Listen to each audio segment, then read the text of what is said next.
Hey, what's going on, everybody? It's Jay McClay here. My friends call me J Mac. I just want to thank all of you for watching if you did watch my previous video, you got a lot more attention than I was anticipating. I've never really made a YouTube video, so I appreciate y'all's support on that. Especially the people that subscribed and commented for more. I do want to say that I went home for the weekend and I recorded a lot of VR gameplay, and I will be uploading it. There's some really funny moments, and I hope you stick around and watch them.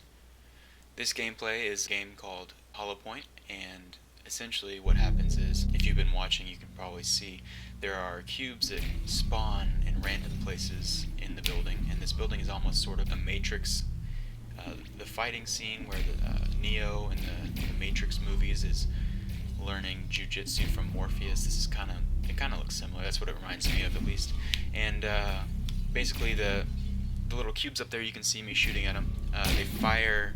You have to hit them with the bow and arrow, obviously, and then whenever they break, sometimes they will fire, sometimes more than not, they will actually fire an arrow back at you and you have to dodge it. Now, funny story, when I first started playing this game, I did not realize that, I didn't realize that you could narrowly miss them and they wouldn't hit you. See how they're going right past my face at this point. But I actually thought that you had to full-on dodge them within like a foot. I didn't realize that how little the margins actually were. You don't have to miss them by that much, so you can step forward and backward and side to side within one step and dodge most of them. But actually, when I first started playing this game, I thought you had to miss it by a much larger margin. So I was jumping up and down and I was squatting and rolling on the floor trying to dodge these things, and it was just I'm telling you what, my legs were so tired afterwards. It was a full-on workout. I had never really played a video game at least, that had so much physical activity involved with it. I mean, I was having to dodge left and right, and I was rolling on the floor, and I was squatting. I mean, my legs were just on fire, and it was a great workout. I couldn't even walk down the stairs when I was done. And, I'm a fairly athletic person, or at least I was at one point, and so for this game to do that kind of a number on me, it really says something for this virtual reality thing. And I think there's a lot of opportunity with these games coming, with whether it's working out, whether it's interacting with other people. I mean, it's kind of, and honestly, something in the same category as far as physical activity and bringing people together online as well as in person, is this whole Pokemon Go thing. I've experienced. I'm in college. I'm a senior in college right now, and last night I actually went to a park at 10 o'clock. My friends wanted some frozen yogurt, and on the way home there was a bunch of Poke stops that had been lured. And I don't know if you play Pokemon Go. Basically, a lure. There are Poke stops that are placed around the city. They're at monuments and cemeteries and parks, and people can place a lure on them, and it makes everybody catch more Pokemon. It makes the Pokemon it lures them to that certain Pokestop. And there was probably 8 or 9 that had been lured right in a row, and there was probably 200 to 300 people out there walking around playing Pokemon. And it's amazing, because these people, a lot of them, would not have come outside if it weren't for Pokemon. They would stay inside. I know I wouldn't have walked at a park at 10 p.m. for no reason. I mean, Pokemon really it's changing things.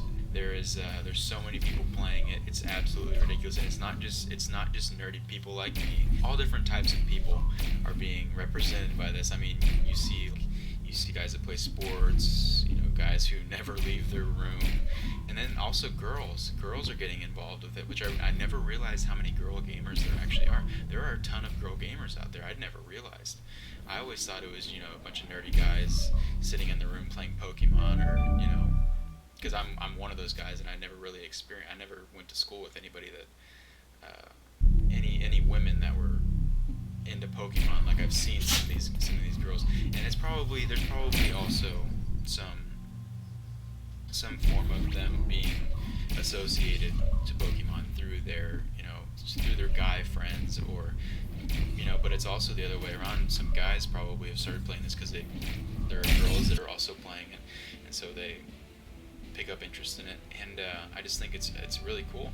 And then my last video, there was it was Rec Room, and Rec Room is it's really cool. I didn't realize that that the HTC was going to have multiplayer like that. I knew that there would be some form of multiplayer, but that is the interactions that you can have in virtual reality are something that I never really thought of, and now that I've experienced it, it is really it's next level, honestly. And I don't know if any of you guys have the HTC or the Oculus or anything. Which, by the way, that brings me to another point. If you're gonna spend the money on a VR headset, I would recommend getting the HTC. Spend a little extra money and get the remotes.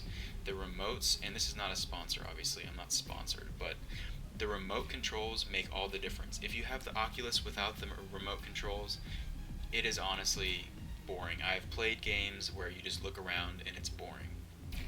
I'm not a fan of it. Some people might be, you can have a bigger TV screen, or you can have it. There's an application where you can make the screen wrap around your face so it's a larger screen. I can understand that, but does that really warrant the amount of money you're spending?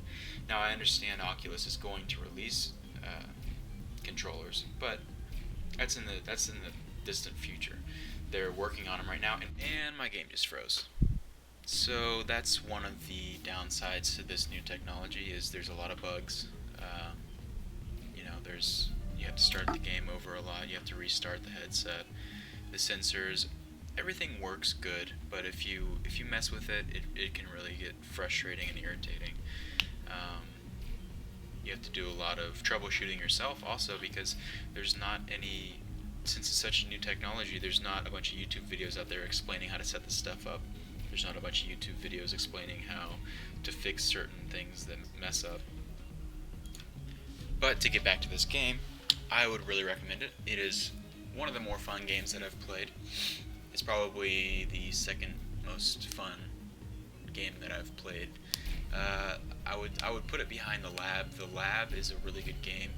I didn't record any gameplay on that game, but I'm sure you can find other videos elsewhere that cover it fully. I believe the people that made the HTC Vive actually came out with The Lab, and it has a bow and arrow game on it that is really fun. You have to protect yourself against a horde of stick figure Vikings, and it's really immersive. You feel like you're in the game the whole time, and it's everything you would want out of a VR game at this point, at least. And also the Lab has other games, but honestly the best game on the Lab is definitely the bow and arrow game, to me at least.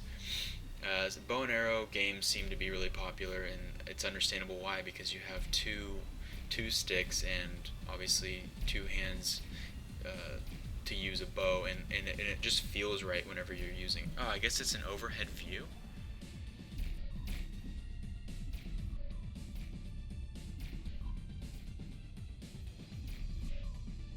Oh, it's third person. Look at that. You can see me moving around there. Yeah, that's kind of cool. Okay, so you can see I'm ducking and I'm shooting at the. Oh, that was an awful shot. But what you do is you in one hand you have the bow, obviously, and then if you want to reload and grab another arrow, you have to put it behind your back and pull it. You have to put the controller behind your back, and then it'll put an arrow in your hand, and then you have to set it on there and pull it back. Wave 7, this is going to start getting a little more intense. The first levels are very, very easy, and you really don't have to do much of anything. But now you can see how some of them, if the cube stays there, see how it started to form particles around it, and it became a little bit darker. The cubes will actually form particles around them and start to turn orange once they get to like a red, like right there. I shot it right before it happened, but it'll actually burst and it'll shoot an arrow or an ice chunk, or whatever you want to call that blue dart. It actually shoots one at you without any warning, besides the noise of it building up. And so if you don't know where it is, it'll hit you, and it shoots it right at you wherever you are at the current, whenever it goes off. And so if you're not paying attention, when there's more cubes like at wave 8, I don't remember what level I get to on this one, but essentially, at some point, oh, I just got hit right there. At some point, there's too many cubes to where you couldn't even hit them all if you wanted to, and oh, I got hit again. That was bad. Anyway, thank you guys for watching so much. I appreciate all the support. Leave a like and subscribe if you want more, and I will post more videos when I'm done editing all these.